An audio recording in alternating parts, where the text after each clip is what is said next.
Hello and welcome to Reporters, France 24's current affairs investigative reporting magazine. Today, convert us or kill us, the words of a Christian woman in a village in India describing how she and her family were given a chilling ultimatum by extremist Hindus. Now, this is an aspect of religious war that few people talk about, but our reporting team has gone to the region of Orissa in India to hear the horrific stories of people who say they are the victims of profound religious bigotry. The hatred stems from the extremist teaching of a guru, Swami Laxmananda Saraswati. Since his murder in August, attacks on Christians in India have increased. Saraswati claimed Christians backed by the USA and by Europe were trying to take over India. Now, of course, many Hindus and Christians live side by side very peacefully. But due to the provocative remarks made by Saraswati and the fervour of his followers, violence soon followed. His VHP organisation, that's the Vishwa Hindu Parishad, lives on, and many Indians who've converted to Christianity are especially being targeted. India is struggling with the spate of bomb attacks blamed by Hindus on Muslims, the traditional flashpoint in terms of religion in India. But our report reveals that religious divisions in the country go much further.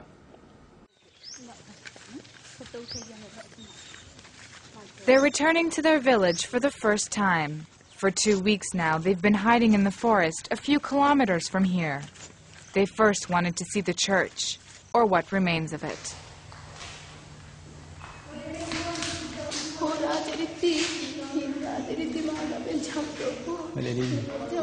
Oh Lord, you can see everything. Without your knowledge, nothing would happen. Oh Lord, you can see everything. Only you can save us.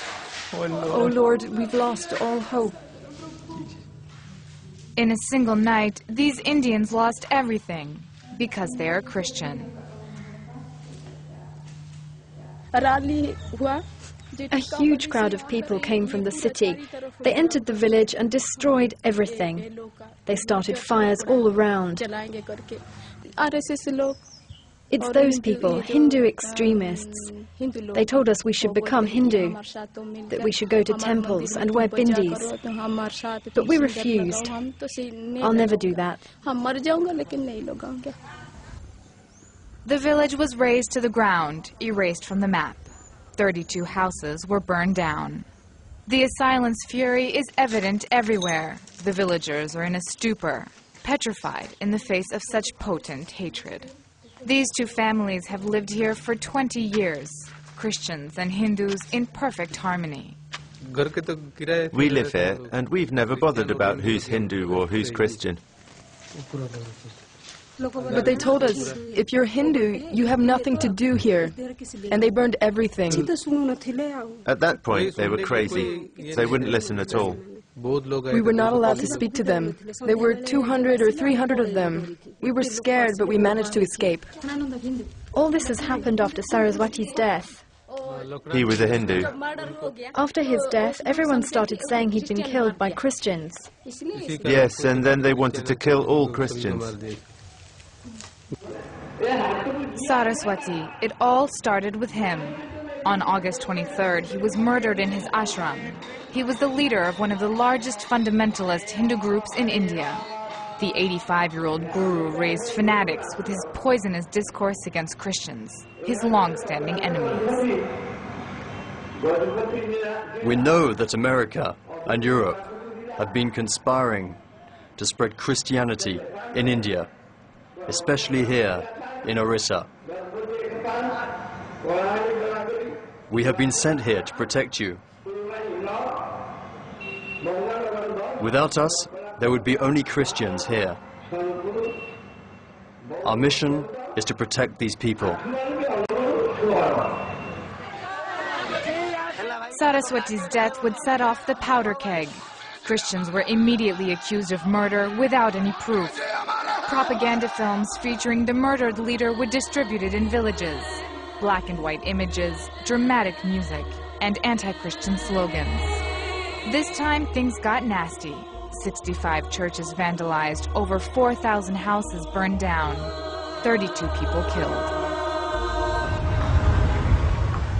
After a week of riots, we're going back to the place where this violence occurred, in the Kandhamal district, a remote rural area. Here, 1 in every 4 inhabitants is Christian, an anomaly in Orissa, where 95% of the population is Hindu. Trees were cut down, blocking the roads to prevent police intervention. We come across scores of villages, abandoned, in ruins, sometimes with smoke still rising from their embers. The Christians are no longer here. We have to go further on to find them.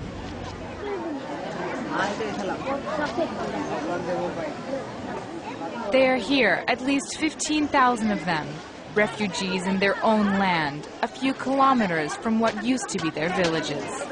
Under the protection of the army sent in for reinforcement, over 3,000 of them have somehow made a place for themselves in this Catholic school in Raika. Some have not eaten in days. They'd been hiding in the jungle without food or water. In the crowd, we come across this little girl.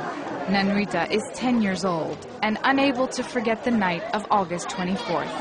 Her face will bear witness to it forever.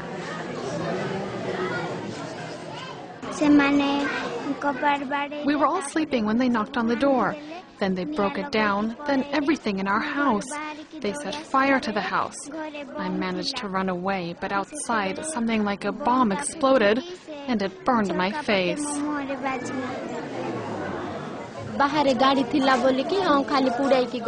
Yes, it happened at night. We were frightened and locked ourselves in. We heard the loud noises of the crowd. They said that they were going to kill all Christians. They were looking for the men to kill them. And they said, once we've killed them, we'll convert you and your girl and all the other women. You'll be Hindus. That's what they wanted to do, convert us or kill us.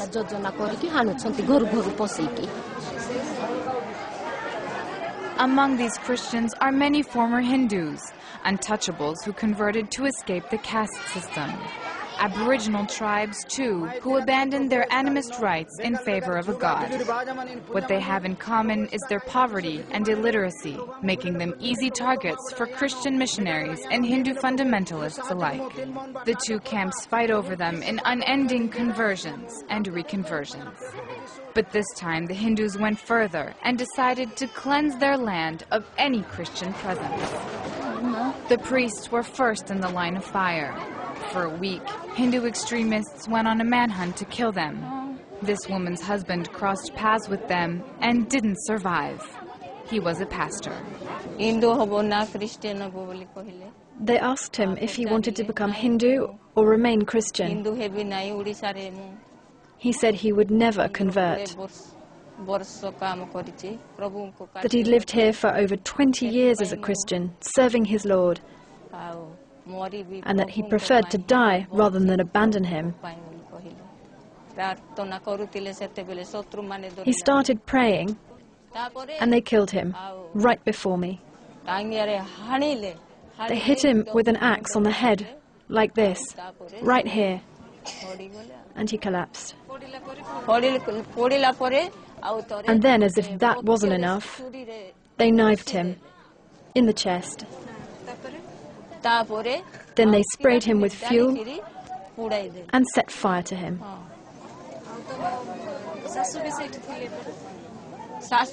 Then they burnt his mother alive.